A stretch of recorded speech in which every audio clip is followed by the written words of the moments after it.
Le doy la bienvenida a la consultora en salud pública y miembro de la Sociedad Mexicana de Salud Pública, Carolina Gómez. Con el gusto de saludarte, Carolina. Y bueno, hemos charlado muchas veces sobre el tema del COVID y la pandemia. Y me parece que se me hace muy interesante conocer tu opinión en relación ahora de la salud del adulto mayor, la salud y la seguridad social por la que está actualmente siendo atendido o no el adulto mayor. ¿Cómo lo percibes para iniciar esta charla? Con el gusto de saludarte, Caro. Igualmente, Gabo, hacía mucho que no hablábamos y me da mucho gusto saludarte a ti y a tu auditorio. Fíjate que me da mucho gusto que se retomen otros temas tan importantes como ese. Escuchaba el previo de nuestra conversación y pues debemos recordar que en México pues hay un número muy importante de mexicanas y mexicanos que ya forman parte de este grupo de edad de 65 y más. Y me refiero pues a un número de casi 20 millones en números cerrados, que desafortunadamente su principal ingreso son las pensiones por jubilación, aquellos que tuvieron esa dedicación y esfuerzo y que tuvieron esa oportunidad en sus trabajos para lograr jubilarse, y los apoyos por programas sociales son esa fuente de ingresos. A veces cuentan con las dos, a veces solamente con una. Y precisamente creo que en un país como el nuestro, y como muchos, estamos justamente viviendo a nivel mundial un envejecimiento de la población que es mucho más rápida que en el pasado y que está acompañada de una serie de enfermedades, de afecciones que generan, pues, además de los problemas en sí de la enfermedad, que requieren de un acompañamiento de la familia o de un cuidador o de, como decías tú, vivir de lo que hagan los servicios estatales del DIF o de alguna institución para apoyarles. Y eso pues es un panorama muy dramático, porque justamente en esas edades se empieza a vivir con una serie de enfermedades, pues a veces al mismo tiempo, varias de ellas, como cuáles, como pues pérdida de audición, cataratas, diabetes, depresión, demencia, incontinencia urinaria, estados delirantes, úlceras porque no se pueden enderezar de sus camas. Digamos, el panorama no es muy amable. No es. Y bueno, pues tú lo resaltabas también previamente. A mí me llama la atención que de pronto en la sociedad mexicana, los que no estamos en ese rango de edad, yo tengo 38 años y te puedo decir, hasta que empiezo a entrar a estudiar estos temas, es cuando digo, oye, ese es el camino, a eso vamos, esa es la ruta, así voy a estar cuando tenga, que te gusten, unos 60, 70 años, en el 2040, si es que llego, y yo espero que sí, pero de pronto eso es como muy, no sé, egoísta, o estamos tan ocupados en nuestro día a día que se nos olvida que al final de cuentas, cada día que está pasando, estamos envejeciendo y vamos a llegar a ese momento. Ese es por un lado, pero por otro lado, los adultos que ya están ahí, pues poco se está haciendo para poder mejorar la condición de vida, ¿no? Totalmente de acuerdo totalmente de acuerdo. Creo que nos falta mucha empatía. Muchos adultos mayores, por ejemplo, te podría comentar que 3 millones de ellos no están afiliados a una institución de servicio de salud. Y eso ocurre principalmente en los estados de Michoacán, Chiapas, Tabasco, Oaxaca, Guerrero, México y Puebla. Y eso quiere decir que obviamente tampoco tienen ninguna pensión y solamente viven de los apoyos que les da el gobierno. Y lo que ocurre en estas circunstancias es que se junta esta pues esta falta de empatía del gobierno estatal y federal, de pensar que no solamente los apoyos bimestrales son buenos, porque finalmente eso les ayuda a, pues probablemente a su alimentación, pero que también deberían de empezar a poner los hospitales al servicio de los adultos mayores. No hay rampas de acceso, por ejemplo, no hay bahías para que tú pongas el coche y puedas bajar con el taxi o con tu coche privado, la silla de ruedas, o al adulto mayor que tarda en incorporarse a la salida del vehículo. No hay suficientes especialistas, y aunque se me vayan encima, esa es la verdad, no hay suficientes especialistas geriatras, que son estos médicos que se encargan justamente de las enfermedades de la vejez.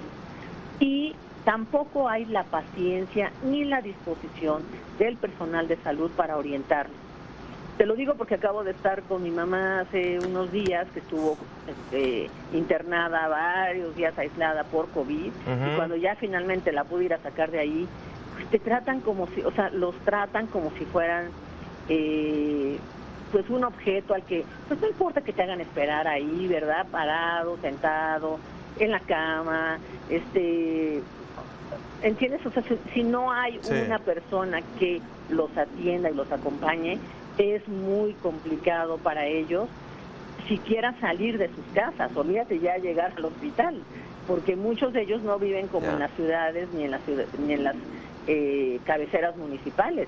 Muchos de ellos viven en las rancherías, en lugares a los que tienen, para llegar a un hospital que pueda atender su enfermedad de segundo nivel, pues tienen que recorrer más de 30, 50 kilómetros probablemente. Entonces creo que sí es un tema muy importante que, como siempre digo, el COVID nos ha dejado, nos ha nada más concentrado en COVID, y hemos dejado de pensar en salud y en las otras posibilidades de salud de otros grupos poblacionales. Hace un momento comentabas y diste una breve lista de algunas de las principales afecciones que vienen con la vejez, comorbilidades, padecimientos. Estos, fíjate qué interesante, porque estos que pueden sonar una atención tan sencilla en una institución de salud con seguridad social, con un tratamiento básico, mínimo, no invasivo, podría mejorar la calidad de vida, pero no es así, no se da así, Carolina. No se da, y mira, las cataratas es una cirugía casi ambulatoria, ¿no? Que en realidad si compras un buen aparato, pues puedes darle batalla, no sé, todos los días a operar 30 adultos mayores si tu oftalmólogo se cansa, ¿no?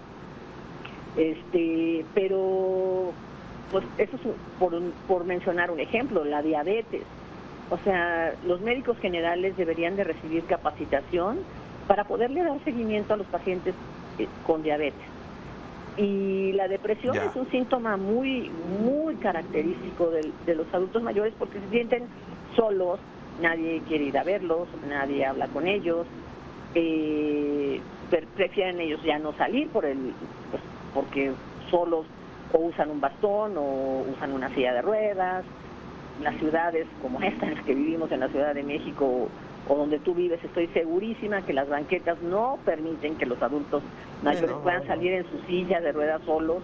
Entonces, estar aislado, con una serie de preocupaciones, pues sin saber que viene el día siguiente, pues claro que es una serie de factores que influyen en un envejecimiento no saludable, no óptimo para cualquier persona.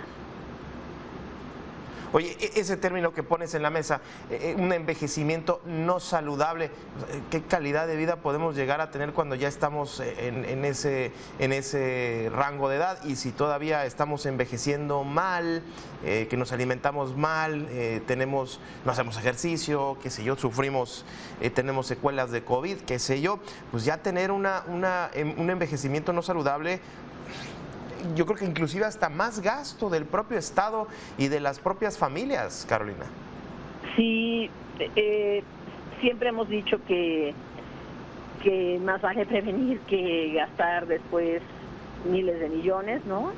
Pero este gobierno no ha querido invertir en salud, literalmente invertir y fortalecer el primer nivel de atención, en donde tú, que eres un hombre joven, nuestros hijos que puedan acudir regularmente al pediatra y darle seguimiento a su peso, a su talla, a sus vacunas tan importantes. Todo eso ocurriría en una medicina preventiva que se atiene en el primer nivel de atención. En cambio, están invirtiendo, bueno, tú ya sabes en qué están invirtiendo y que no tiene nada que ver con esto que tanto nos hace falta. Sí, totalmente. Y rápido, antes de cerrar esta charla, pongo una anécdota rápidamente, que fue un compañero aquí del canal a checarse el tema del peso y le dijo: ¿para qué vienes si te ves delgado? No, váyase, usted no tiene por qué estar aquí. Bueno, es darse de topes con la seguridad social de por sí, ya de pronto vemos esto, pues imagínate con los adultos mayores. Una última pregunta, y no puedo no dejar de preguntarte, pues también la pandemia se ensañó con los adultos mayores, Carolina, se ensañó en la primera, de las primeras olas, de la tercera ola, fue terrible en contra de los adultos mayores. Sí, fíjate que estoy de acuerdo contigo en eso, en esa expresión, se ensañó literalmente, y creo que lo más importante es que entendamos que las enfermedades crónicas fueron las que agravaron antes de las vacunas su estado de salud. Pero no quiere decir con esto que ahora no esté ocurriendo, ¿eh? Esta variante de Omicron que está vigente actualmente, lo que ha evidenciado es que es tan contagiosa como el sarampión y que probablemente a ti o a mí no nos afecte en demasía. Pero si tú eres un adulto mayor con enfermedades adyacentes y llegas contagiado por COVID, tu recuperación es mucho más lenta y vas a tener otra sintomatología distinta que necesariamente agrava tu condición. Totalmente, Entonces, totalmente. Sí debemos Muchísimas gracias. Perdón. Sí, cierra. Debemos ser mucho más empáticos y usar el cubrebocas para no contagiar a nadie. Totalmente. Carolina Gómez, consultora de salud pública y miembro de la Sociedad Mexicana de Salud Pública. Muchísimas gracias, como siempre. Gracias, Gabo. Igualmente. Adiós.